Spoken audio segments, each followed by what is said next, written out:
Hello there. It's showtime. What is this, trick-or-treat? Did I do that? I'm Sailor Moon, the champion of justice. Daddy would have gotten us Uzis. The power is yours.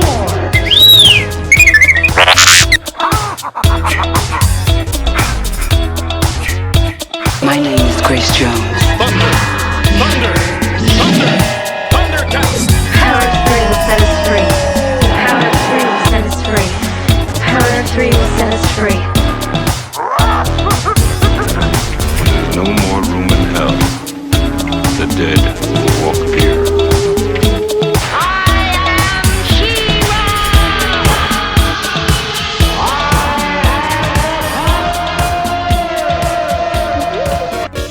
I'm Synergy. Welcome back, Radical Ones, to another episode of the Radical Retro Rewind podcast. As always, I am your host, Radical Ryan Hunter, and I am joined by everyone's favorite brother and mine, David, for our debut 2022 episode. Happy New Year's, everyone. Happy New Year's, David. I feel like we were just doing this a year ago, and it was Grease 2 was our comeback episode. Excuse me, Grease 1 and 2. Your favorite Grease 2. But really, yes, it was Grease 2. But we're here again another year, my God, 2022. And what can you say? What can you say about this year so far? What can I say? I'm still vibing on my Christmas spirit because I made a vow to make sure this was a really good time for my family, my kids, and so I am not looking forward to taking down any decorations whatsoever. That's the worst part. I do not want to. Okay, so you remember Aunt Lucy? So we had an aunt that lived in New York City in a, what do they call those? Railroad style houses? Is that what they call it? A railroad? Like when they have room inside a room and you go into a room in a room, it's like a railroad house or something. So she had this tree that she would take the Christmas tree and leave the decorations on and just roll it into the room that she didn't use and shut the door and cover it up, right? So I want to do that. I would like to do that with my Christmas tree, but I cannot. So you have that gigantic room, right, with the treadmill? Why don't you just put that, like a tarp over it in the corner? That's the Christmas corner. So, you heard it first here. I'm going to be using that room for a lot of other things, so I can't. Mysterious. I can't say it. A friend of my husband's that, Mike, that works at his job, adopted a dog from the reservation. And unbeknownst to him and his wife, the dog was pregnant and it had puppies. Oh my goodness. What kind of dog is it? Oh, like a mutt. It's like some kind of a shepherd mix. I don't know. It's cute. It's like 50 pounds. It's adorable. So we are going to get another dog, but I'm not telling the kids yet because it's not going to be ready to be weaned from its mother until probably in February. So that means more dog food, more dog bowls, more crates, more pads, more this, more that. Room is just going to become my like dog room, I guess. I don't know. Do you know if you're going to get a boy or a girl yet, or is it just... We want a girl, because we don't want markings. So we already picked one out. The dog is all tan. The other dogs have different markings, but since we have multicolored dogs already, we decided to go with the tan dog. Now, they're named her Dune, but I'm not... We're changing that. Dune! Because she looks like sand. She's color of sand. So any ideas? Or are you going to let the kids... I've been asking the kids, and they've been coming up with some... Mariana said heart, which I thought was really cute and perfect because it's going to be around Valentine's Day. We won't be able to get the dog. I was about to say Valentine's Day. We thought of Valenciaga. Not Balenciaga, Valenciaga. Not Dolores? Not Dolores. My other dog is Ambrosius, so, I mean, that would be Valencia... and Ambrosius. And then there's Daisy. And then Daisy. She's the American cousin, the boring, I guess, name. She's poor. Well, it's actually Daisy Dukes, but it's Daisy. So yeah, no, I can't do that. Another member of the family. Like I need that like a hole in the head, but I can't say no. I also received personal lubricant as a Secret Santa gift, cupcake flavored. Is it anything like the Jessica Simpson edible? I don't know. Maybe we'll have to do a show. I was going to say, you got to let us know about that edible lubricant. I don't know if it's edible. It is. I mean, it's not like it's made in case you do. So you know.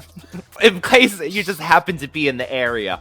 So that's my Christmas into New Year's. New Year's, I stayed awake, but only to see the balls. It's not like, yeah, exactly. It's not the same. Like, we're on a 2-hour difference, so like even with the Macy's Thanksgiving Day Parade, it was already going on, and my kids were just sort of getting up. So to start the new year off as well, I've been wanting to do games on this show for so many years. Episodes. So many episodes. And now that we're episode 51. Not including Thundercats. No, hint, God, no. We have a lot more under our belts. Ryan has a lot more under his belts with his. It came from the basement and everything too. So there's a lot going on. But for the main show, I've always wanted a game, David. And today I just decided to come up with one. But if any radical ones out there have a game that they could suggest they want us to play, please feel free. Also, if you're listening to us on Anchor FM, you can leave us a voicemail and we could actually hear it on the show. You've got mail. We would love to hear you commenting on all of our shenanigans. We'll play it on the show. You get a shout out. And I believe it's about a minute in length. But when I'm on Brunch with the Hollowells with Rob as well, he does the same with his podcast. And you can just leave multiple. So if you want to say more than one thing, record as much as you want. It's free. You just go to our website on Anchor FM and we're right there. So we would love to hear from you. But first, our first game, which I'm going to debut on David, is called Radical This, Retro That. Radical This or Retro That. This is not very original at all. The title is terrible, but I'm going to be asking David a series of questions about different properties and seeing if he could decide which one he prefers. David, I made them a little difficult on some of them because I know there's going to be two properties that you love up against each other. But you must decide, out of the two, which one would survive. Is there a timer? No, not at all. But I'm just going to... Good answer, Steve Harvey. Good answer, Steve Harvey. Good answer. Good answer. No, good answer. Good answer. The top 10 answers are on the board. All right. I'll start easy because I don't think you have feelings either way about this. Alf or Harry and the Hendersons? Alf. Night Court or Cheers? Oh my god. The other show will cease to exist. I'm just joking. Cheers with Shelley Long. Night Court if it's Christy Alley. No offense, Christy. Sorry. Okay, we know which side of Cheers you like. Pee Wee Herman or Ernest? Oh, Pee Wee Herman. Macgyver or Magnum P.I.? Oh, that's easy. Macgyver. Oh, Macgyver, always Macgyver. Care Bears or Rainbow Bright? I figured there's rainbows in both of these. I'm gonna say, because I had, and I still do have some, Care Bear. Care Bear Stare. I had a feeling. Glow or American Gladiators? American Gladiators. I grew up on that. Nitro! That was some shit, that show. A Different World or Perfect Strangers? Oh, no. Opposites, but... They're very different, I know, very different, but some of these I was like, well, huh. I'm going to say Perfect Strangers because I told you they made a porn about it, too. 227 or Give Me a Break? Oh my god, Nell Carter or Jack Hay. I'm gonna say 227 because there was just more flavor in it, more different characters. I mean, I love Nell Carter, but 227. Murphy Brown or Unsolved Mysteries? Well, that's a no-brainer. Unsolved Mysteries. Smurfs or Snorks? Smurf. I'm feeling Smurfy. Maud or Mama's Family? Oh. That one, I kind of was like, okay, I got close to that one. I'm gonna say Mama's Family, even though... I thought so. I had a feeling. Okay, David. And then there's Maud. He-Man or Shira? Now, I know one wouldn't exist without the other, but your honest opinion, your honest feeling. Shira, because she has more abilities and that sword can do anything. She's got the Swiss Army knife sword. And honestly, I think the writing was top notch at the time. They really fine-tuned the He-Man story. I mean, I love them both, but I love that Shira was much more snarky with Hordak. She had a lot of more comebacks. He-Man had some, but not as good as her. She was like a Bia. Miami Vice or Murder, She Wrote? Jessica Fletcher, my Murder, She Wrote. In Living Color or Mad TV? Oh, I hate you. I know. I plead the fifth. I don't know. Okay. I give it to you on that one. That is hard. They're both amazing. I will say, I feel like In Living Color really jump-started the genre. Yeah. But they both have such unique comedy, and honestly, I'm going off on a tangent because I always do. What I loved about these shows is that they made fun of everybody. There was nothing was off limits, whether black, white, purple, religion, whatever. You would never get away with these shows these days unless it was like a paid pay-per-view that no one would watch because it's so. But it was pure comedy. So and both shows propelled people into amazing careers. Stardom. Yeah, so, but I will say, yeah, I don't know. I'll give you that one. Inspector Gadget or Visionaries? Oh no, go Gadget, go! They're totally different. You can't know, put those I together. know. You should have put like Visionaries. You should have done Visionaries versus like Dungeons and Dragons. At least they're kind of on the same mystical. But I don't tell me. I'm gonna say Visionaries because it was a darker. I like that whole like apocalyptic Thundar the Barbarian. Oh, which leads us to Thundercats or Thundar. I don't know. I'll tell you this one. Even though you love Thundar, you are a huge, I think, Thundercats really. I am, and I feel like I feel like Thundercats obviously had more development and a longer time span. But Thundar is definitely a guilty pleasure. Not a guilty pleasure, but it's a cool storyline. It's a cool storyline. Anyway. Roseanne or Married with Children? Married with Children. Roseanne got really depressing, especially now. Yeah. Voltron or Dungeons and Dragons? Voltron. Sorry, Dungeon Master. Sorry, Dungeon Master. I'll have to save that for your bedroom, Dungeon Master. Tiger and Thundercats, the 4 wins. Family Matters or Good Times? Oh, no. I'm gonna say those are because I feel like Good Times, other than like 1 or 2 episodes of Family Matters where they actually brought up something like really important social issues, I feel like Good Times really spoke so much more to me as far as just their lives and real life things and the grittiness. So I'm gonna say Good Times. The Jeffersons are all in the family. I love the Jeffersons. I love Mama Jefferson. I was gonna say I would pick the Jeffersons. I would. I mean, I All in the Family. I didn't really. And it launched this. It's like I like All in the Family. Only certain episodes. So I'm gonna say the Jeffersons for sure. I understand his whole character, like his whole thing. I know it exactly. It brought light to like racism and prejudice, and it's very interesting. But it's like to me, I always put Archie Bunker in like the category with like what's the perverted dude from England? Oh my god, I can't think of it. That runs around after women. Which one? The ones around after women, not the prince. Oh no. Benny Hill. Oh, Benny. I don't know. Like to me, that's before me. Anyway. Golden Girls or Designing Women? Oh, Golden Girls, please. Of course. And that's the time the lights went out in Georgia. Sorry. Sorry, Delta. Gumby or Davy from Davy and Goliath? Davy, because it was the religious part of it. Davy with the Gumby's cute though too, but okay. Now there's 3 more questions. Oh no. Angel or Supernatural? Well.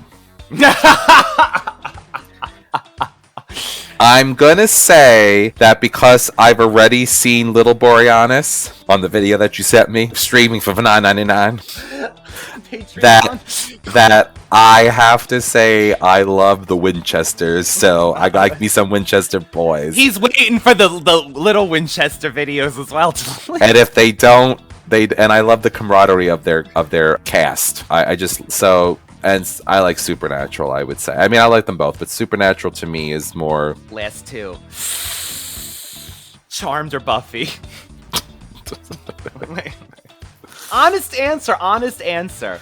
And again, we know I made it so these properties that you enjoy both love, so... I'm gonna have to say... I don't know. I'll say mine has changed over the years. Mine. Yours used to be Buffy and now it's Charmed. Yeah. Charmed is one of those shows I feel like has now become, you could watch it, and Buffy is so heavy, so you have to be in the mood for, like, death. At least Charmed, I mean, there's death, but it's like more of a light-hearted.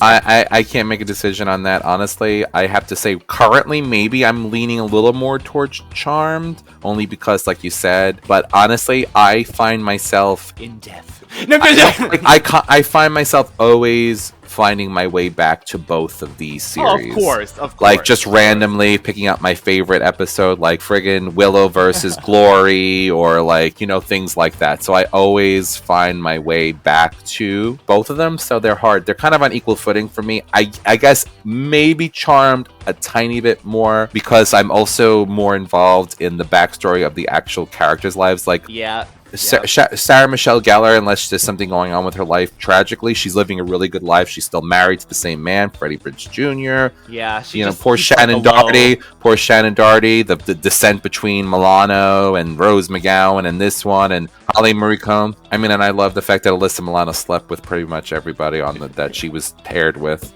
Anyway, so maybe Charmed a little bit. And final question. Again, this is going to be a tough one on Charmed, because I couldn't decide. Prue or Paige?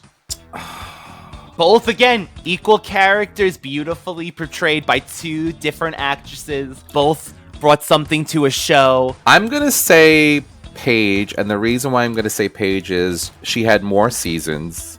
Yeah. She had more character development. I like the fact that at least her character had some quirky... Like, Prue, to me, like, Shannon Doherty always played a very powerful, confident, empowered woman that don't mess with her. She's a force to be reckoned with. I like the fact that arc of Paige where she had to grow into being confident about who she was, where she has faults. Like Prue, I think there was even an episode when they were fighting when Balthazar tried to break up the book of them with the Book of Shadows. Everything disappeared. Phoebe had said, "Oh, you're so perfect, Prue, blah, blah, blah, blah, blah." I like quirkiness. I like people that have faults. Prue, I don't think had those type of faults. I think that maybe she was too controlled. Pride, probably. Yeah, pride. so, well, whatever it is. So, I don't know. Paige, I guess. Ooh, I mean, I gotta give it to you, David.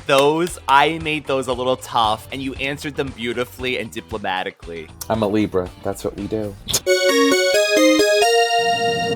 This is Jack Burton in the Pork Chop Express, and I'm talking to whoever's listening out there. It's a pretty amazing planet we live on here, and a man would have to be some kind of fool to think we're all alone in this universe. There is a hidden world where ancient evil weaves a modern mystery. What's going on here? Is this some kind of... Magic. The darkest magic. 1986, Big Trouble in Little China, directed by John Carpenter and stars Kurt Russell, Kim Cattrall, Dennis Dunn, James Hong, and more. This has always been one of your favorites. Absolutely. Top 10. Oh, wow, top 10. Mm-hmm. Over the years, I've seen it bits and pieces over again, rewatched it again. I gotta say, it's very video game-esque in the sense of, I feel like they just go through levels and then there's dungeons. There's just more and more. The action is very cartoonish, but yet fun atmosphere. So, what do you feel about this? Why is it top 10 for you? Is it Kurt Russell in his tank top? A nice young Kurt Russell is a plus as far as he's a good looking man. Why is it? Because of everything you said. I feel like the whole thing, and we've talked about this before, like when we talked about vibes, Goonies, like the movies Adventure. like Goonies, The Beastmaster, Big Trouble in Little China, Romancing the Stone, like Spaceballs, like all of those sort of, you know, Princess Bride, I guess, those kind of movies that kind of, all those type of movies, Labyrinth, fantasy and what have you, kind of all together. I just really like the movie. I love the music. I love that's the theme song. We got Big Trouble in Little China, which you cannot get anyplace. Of course not. Because, you know, whatever reason, but it's a fantasy stuff. It's like watching Street Fighter versus... That's what I feel like. You get the street level. It's like... You got Raiden. It's like... So it's like... Very Raiden-esque, too. That's a great point. I learned that this was originally pitched as a Western, and the script was written, and these two writers were really passionate about this being a period piece, a Western, and this was rewritten a few times and ended up in the modern time, and they took away it was going to be a horse. They made the horse the truck. The name of the characters changed, but it was always going to have this Chinese history with the Western, and they wanted this to be the next Indiana Jones series. Okay, and I didn't even mention, yes, Indiana Jones would be also on that list that I talked about. But so is it because of like when they had Chinese workers building the railroad? Well, I feel like that makes sense because it was going to be a period piece like that. And then this is actually interesting as well. 4 months of production of the film, Carpenter had a lot of issues with the studio. At one point, they wanted him to cut out all of the comedy. He had to make a cut with all the comedy gone. Test screening did not like it, so they added the comedy back in, and they kept saying they really wanted Indiana Jones with this movie. I mean, I get it, but once you put it in the modern times, what else are you gonna do? But I honestly think it has the flavor of Indiana Jones because there's there's fight scenes, there's mythical creatures and different things like there is things like that. There's black magic. There's this kind of mystique of Chinese mystique. John Carpenter describes the movie as action, adventure, comedy, kung fu, ghost story, monster movie. Which I guess it basically sums up the whole plot, but yes. And the sad part was the studio also threw all their advertisements into their other releases at the time, which was The Fly and Aliens, and did not bother to really promote this movie correctly. So that's another reason why they think it didn't do as well. It's a cult classic now, but I didn't like The Fly. They wanted Jeff Goldblum. I mean, I love you, Jeff Goldblum, but I don't like That summer, David, this was out of the top 10, and the movies were Top Gun, Ruthless People, Psycho 3, The Karate Kid 2, The Great Mouse Detective, Ferris Bueller's Day Off, and then, of course, Aliens, which was the Alien sequel. So this movie, David, did not have a chance. So you have Big Trouble in Little China and Earth Girls Are Easy, also starring Jeff Goldblum. Yes, basically. No. But now it is a cult classic. So why don't we just break down some scenes that you enjoy, that always stand out for you, possibly people, characters, scenes. You have Kurt Russell, who is a truck driver, who is Jack Burton, who is friends with, oh God, I can't think of his name. Wang Chi, and his girlfriend is coming in from mainland China to be with him, to marry him, and Mei Yin? Please forgive us.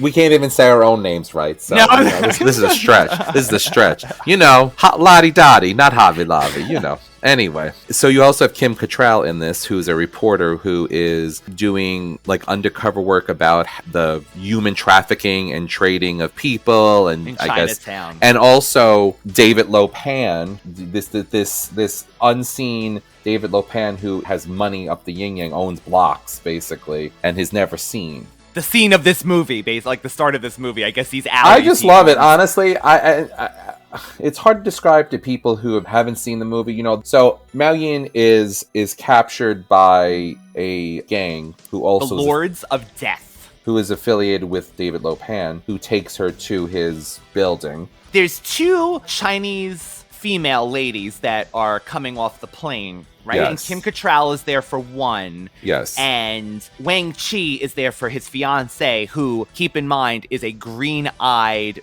rare beauty. So they're both there at the same time. We get Kurt Russell kind of in situations with Kim Cattrall. She looks at him as an oaf, basically. That's what he's playing. He seems like he's a likable oaf. He's a lovable oaf, but he's also, ride or die type of guy too. If he's your friend, he's going to be there even if he gives you a hard time about it. Man, you got me doing this again. You're so ridiculous, but he'll do it. He complains about it, but he does it.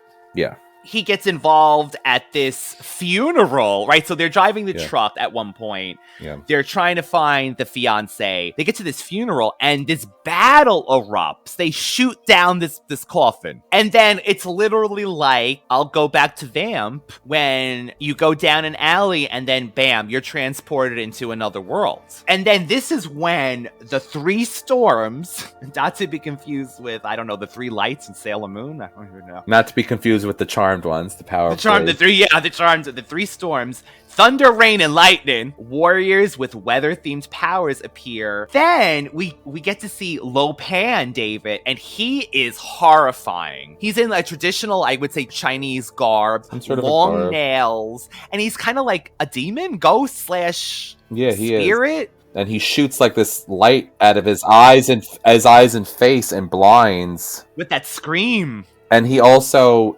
tells, basically, so when all this goes down, Jack is in his rig and he's taken off. They're like, go. He's like, go, we're gonna get killed. Lo Pan walks literally in front of his truck and gets ran over. He's like, come on, come get it. Nothing happens to him, obviously. So then he blinds Jack with some kind of light that comes out of his eyes. Temporarily, right? Yeah. And then his truck is taken. And then you have his friend throwing the water, like dirty water in his face from this alley, right, David? Oh, that's part of the comedy. They're going through like these burnt out building things and like hiding and stuff, and they're running for their lives from these gangs. Plus these mythical the three storms. But they're killing everybody. They ride like they literally, like David said, it's a Raiden-esque character.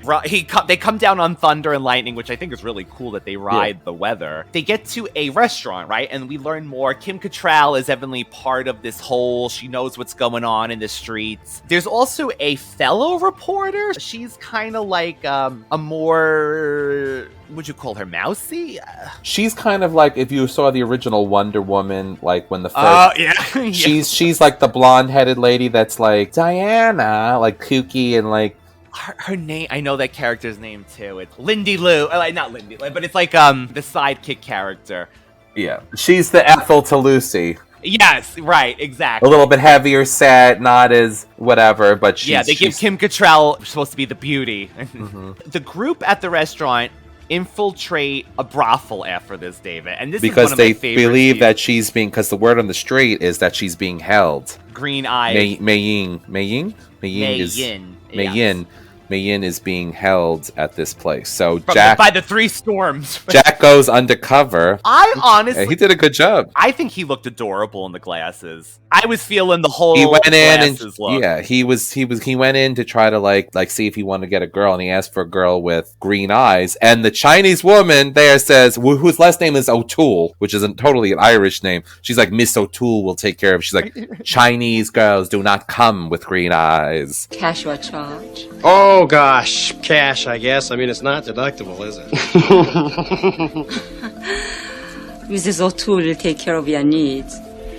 Boy, you know, I wish these were in color, because what I really am sort of in the mood for is a girl with green eyes. And price is no object, Mrs. O'Toole. Fresh off the boats the way I like them. The more exotic, the better. Chinese girls do not come with green eyes. But at that point, wasn't she tipped off? Because she goes into her secret panel. And David, I love that scene. Do you know anything about secret panels, possibly in New York Yes, City? I do. Oh my god. Okay. Story time. You looking mighty spry today. Got some spring in your step. Mm-hmm. But I ain't one to gossip, so you ain't heard it from me. But I ain't one to gossip. You just do me a favor. You stay away from nosy, gossiping hens, and you be okay. But I ain't one to gossip, so if anyone asks you ain't heard it from me. No, you haven't. But I ain't one to gossip, so you ain't heard it from me. Now, you ain't the one to gossip, but... You ain't heard it from me, because I ain't one to gossip. So I went to the famed Canal Street to buy some knockoff Louis Vuitton's wallet, whatever I could get. This was like, what, 10 years ago? Oh, this is it's longer than that, probably. God only knows. So this is... So it's a long Christmas was coming up, y'all. It's so funny because you'd be walking down the street, people are like, Louis, Coach. They just say, like random like social security card. Whisper like little things. So we went into this shop, which was literally like a shop that had just like, if you know retail, it's basically like a white board that has like the hooks that you can move up and down on the slats. What is that board called? It's like, yeah, it's like a pegboard or whatever. They would have scarves hanging from it and cheap bags and jewelry, and then all of a sudden this little Chinese lady, she flips open one of the hooks, one of the things, and it opens up a secret door, and it opens. Oh my God, I love it. So we go down, and it's getting darker. It's like a cave. I'm not even kidding you. It's like brick dirt like around, and we're going. I'm like, oh my God. At this point, you're wondering, like, are we going to get I thought we were being trafficked at the time. Human traffic. I thought we were being trafficked at this time because my boss at the time's like, oh, we're gonna get Louis bags. You come with me. So I follow her like an idiot. So I'm crawling down darker, and then all of a sudden there's light at the end of this little tunnel area, and there's a room. And there's a room with basically all different types of Louis bags and knockoff stuff sitting. God. So we're looking. I actually didn't find anything I liked. She found a bag, and she was still trying to haggle with the woman about the bag. You like this wallet? You want this wallet, Louis? So I decided not to get anything, and all of a sudden, the police come in. It's a raid. I forgot about the raid. Oh my God. So there's a raid, and the woman. But wait, are you in the tunnel still? Yeah, we're still in the tunnel. The woman has got her finger like over her mouth, like shh. Shh, don't say anything. And you hear the police walking, talking, and they're looking at stuff and everything else, and like knocking on walls and seeing things and just different things. And you find out that, well, obviously it's illegal, but I find it funny that people, like the government, takes things so seriously, like knockoff handbags. I could get shot in the street and people would walk right over me. You know what I mean? But like, anyway, I digress. We were quiet until the police left, and then she opened the secret door. That literally was a panel that opened. It was on a door. This is well thought. This is how people smuggle drugs, apparently. Like, must be, and people and everything else. A secret door literally had a little one of the peg hooks clicked. That's exactly what she did. She touched a little button and the door opened. That's exactly how it did it. Perfect. Picture a Star Wars door opening, literally, right? They just pick a thing and the door goes whoosh. But you would never tell that it was there. You could never tell that it was there. I mean, it's scary at the same time, but it's amazing at the same time. The things you do when you're younger and stupid. Well, I should have known better anyway, but I didn't buy anything. But Miss O'Toole does this, and actually Miss O'Toole has the best scene in this whole movie, I believe. Between her and the bed, when the three storms are attacking, and the poor woman is tied to the bed, and the bed is just, she's on the bed and it's like flying up and down. And so the three storms come and they basically shoot this woman out the secret door, blows up, and she gets thrown across the hallway. And I just love the face she makes, the sounds. It's kind of like a Nightmare on Elm Street. It gives you that vibe when the mother gets ripped through the little tiny window at the end, the original Nightmare on Elm Street. I think they did that both on purpose, right? It's like silly. It's like you took like a Muppet and threw it or something. I love it. So anyway, so then they decide that they're going to go and face off with David Lopan. However, there's also a gentleman called Egg Chen, right? Egg Chen is like this older guy who also knows of David Lopan, and he's the wise. Yeah, he's like a mystic. He's got powers of his own that you really don't thunder, see. A little you don't see. You find out throughout the movie at some point that David Lopan was an emperor, I believe, and he was cursed by the gods because I guess he was evil or jealous. With incorruptibility. Although Lopan could be temporarily granted a body by the gods, he can permanently break the curse by marrying a woman with green eyes and sacrificing her. When he turns into a human form, he turns into a frail old man that's in a wheelchair. And he gets pushed around by the three thunders like a wheelchair. It's so crazy. So was that the host, basically? Like, is it the body that's breaking? He's so old that he's that. That's what I got, right? But that body will stay like that? It will just get older and older, and he's... I don't know if it's his... But I think he's cursed. He's cursed, Besides, right? It's not a gift. It's not a gift. He's cursed because... But he gets bouts of... He turns into that spirit form. Like, his spirit comes out. But he's bodiless. He's bodiless. He's like 7 feet tall. He's astral projecting. So they go in, they pretend to be repairmen. Yes. One of Kurt Russell's, Jack Burton's side hustle thing where he pretends to be. He grabs a telephone. He's a telephone. Yes, he's a telephone repairman. And he has a telephone in his hand, like literally an old telephone. And he starts like he's just calling, walking by, like, yeah, we're gonna fix this thing in here, and they get by. But guess what, David? Kim Cattrall, Gracie, also has green eyes. And what's better than one woman with green eyes? Two men with green eyes? Oh, what? Oh, Lopan, David Lopan, another girl with green eyes. So Lopan notes that, hey, why not sacrifice Gracie? What does it mean? Two girls with green eyes? After all these years. You bastards, unchain me. You're not going to get away with this. Where's Lopan? Hello, this one has fire as well. Hey, listen, I've had enough here with you maniacs.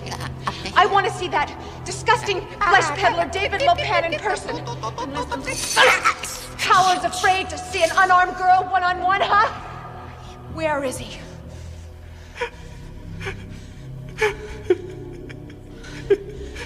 Before we go into that, there's a point where they're plunged into. There's death traps inside this building. It's like a thing where people it's like a video game. Yeah, bodies are filleted and people are drowned.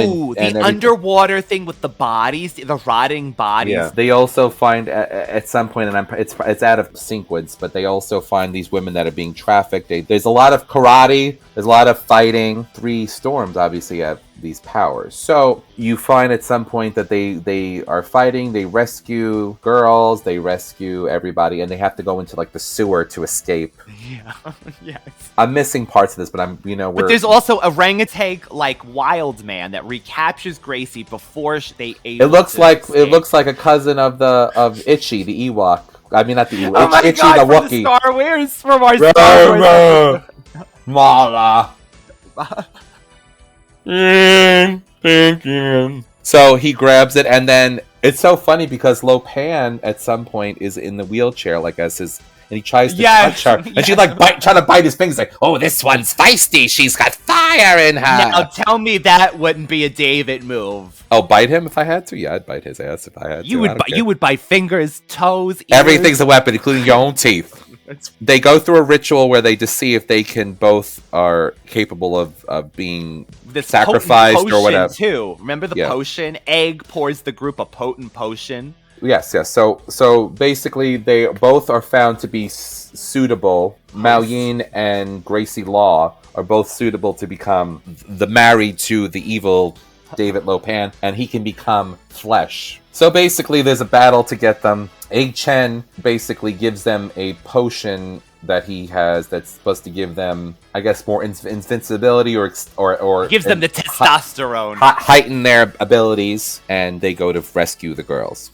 This is the wedding part. So Lopan has the 2 women dressed in the ceremonial, almost, it is Asian inspired, but I almost got the Flash Gordon 1980s Ming the Merciless's outfit that he gives for the daughter, and all that kind of thing too. Flash. They're in this hypnotic state. But what is it when Kim Cattrall's character Gracie gets out of it and she's just like, she wakes up, yeah. But she plays the game. Yeah. As well, that she's still in the hypnotic state. So basically, David Lopan decides he's going to sacrifice Gracie Law and live out his earthly pleasures with Mao Yin. They go to save them. There's also this huge neon Buddha that has an escalator coming down from its belly. I thought it looked like a...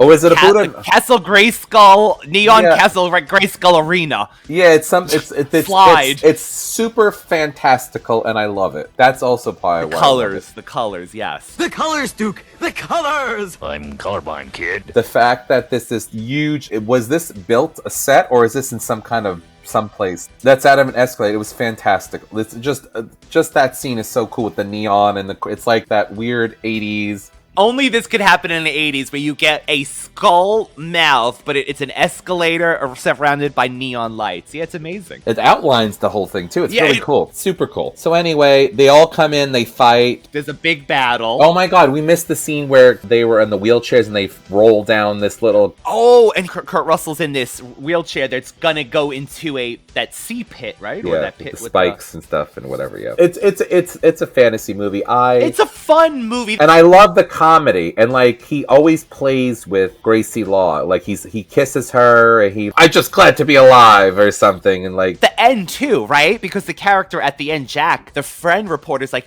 "You're not even gonna kiss her," and he's like, "No, I liked that." He does it where he knows that his life is on the road, and he's not going to pull her into it. But at the same time, I feel like they wanted to give him this Han Solo-esque, Harrison Ford kind of, "I love you, I know," kind of like thing, I think. Possibly.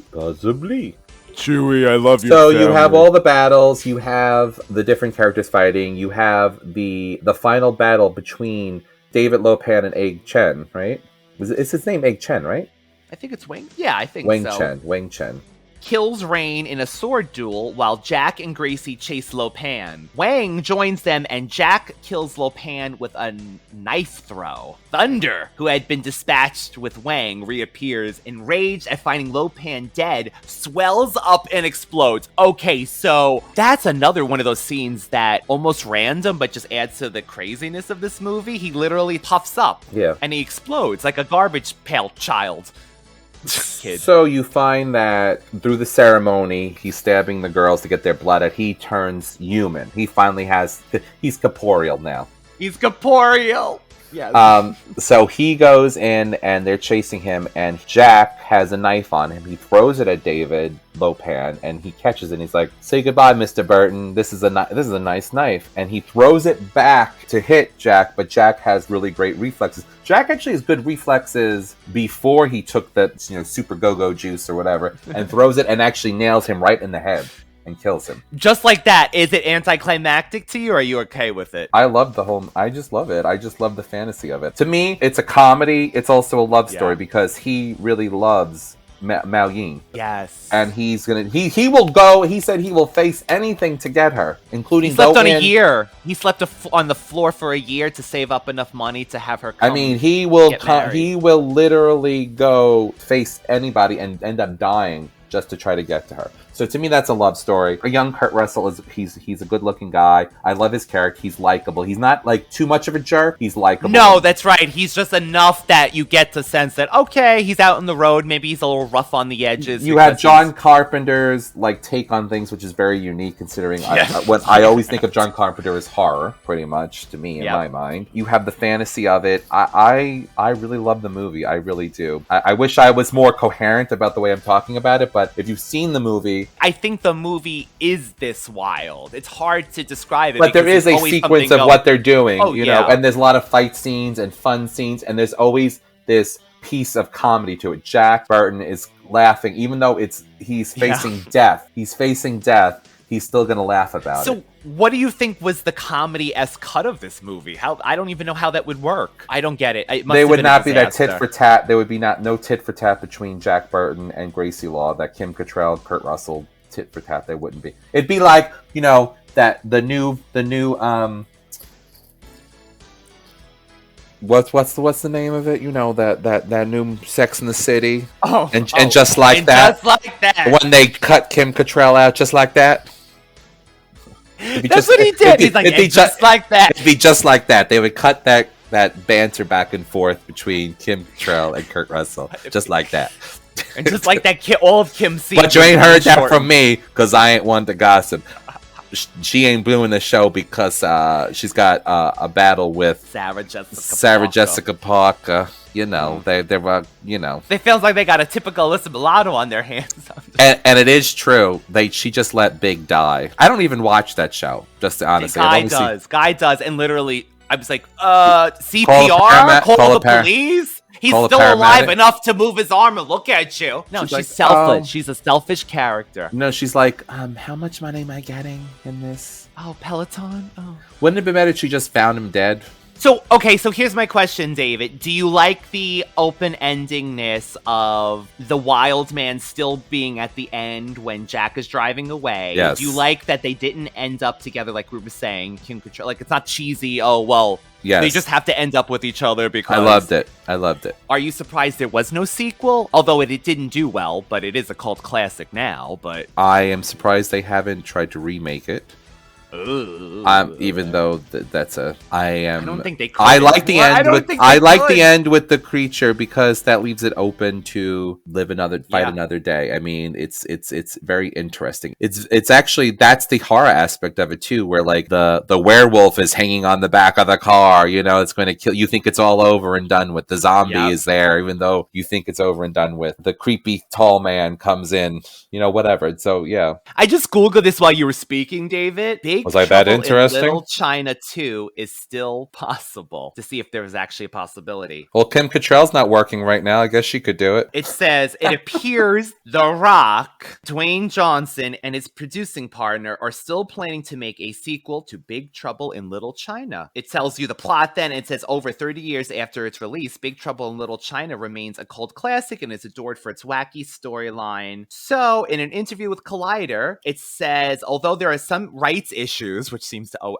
that's probably why there was nothing right now. Rights issues always. They're also quick to say that it would not be a remake of the original one, but a sequel. We have a really fun idea of what we want to do with it, especially since our goal was never to remake Big Trouble, but simply continue with it. Similar to what we did with Jumanji. We would continue this story and make sure the original stands on its own, since it means so much to us and fans all around the world. We're going to figure out a way to continue the story of Big Trouble in Little China. At the end, you have the fact that Jack Burton is driving away with the creature in his car. The lawyer, because they're like, what happened here? Oh, yes. There was lightning strikes. There was there was blowing green smoke. This is a terrorist attack. Where is Jack Burton? He's like, don't you ever go near him. He saved Don't you talk about my Jack Burton. Not Jack Burton. Don't you ever talk about Jack Burton. Miss Johnson. That's right. Speaking of that. Don't you ever talk about Miss Johnson like that. Let's not kid ourselves. The Rock would star in this somehow. He would continue it that he was the, and maybe honestly, I don't think that The Rock would do a bad job. But how old is The Rock? He's still young enough to do action movies. No, I don't mean it like that. Like, I'm just saying, like, he's ageless to people. If they did a continuation, and I guess it wouldn't matter. It's cinematic, whatever. But The Rock is, I actually like The Rock in action movies. I think he's solid. And it makes sense. He would be one of the equivalents. He would actually bring more physicality to it too. I would like to see more, honestly, Chinese and Asian actors, and I feel like we've lost so many, or they've aged out of the thing. Well, yes, we don't have any more Pat Moritas anymore. We don't have any of a lot of these. Well, even the guy David Lopan, James Hong, he was in he's. I know, but that's also part of like why Bollywood has their own stars and people, but I'm saying, like, for this, if they were to do this remake and actually have people of Chinese descent, I'd like to see some new faces. We need new faces. You know what I mean? Jet Li's, Pat Morita's. Well, actually, Carpenter said they got flack for this movie because of American people, they said, directing Chinese history, but it said John Carpenter had made sure there was only 2 leads in Kurt Russell and Kim Cattrall, and he made sure everyone else was of Chinese or, descent. He was trying to. So he did try that, he said. All in all, really fun movie, David, to kick off our new year. As always, we're back every Friday with new episodes, and the last Friday of the month will be Double Thundercats. You could always find David at Universal Appeal 2020, all one word, and the Radical Retro Rewind podcast, one word, on Instagram. We're also on YouTube, and you can find us on most podcasting platforms. Thank you again, Radical Ones. If you ever find it in your heart to leave us a like, a review, it definitely helps. If you want to use that voicemail button on the Anchor FM website, please do. We would love to hear from you. That'd be amazing. We will see you next week, Radical Ones. Goodbye.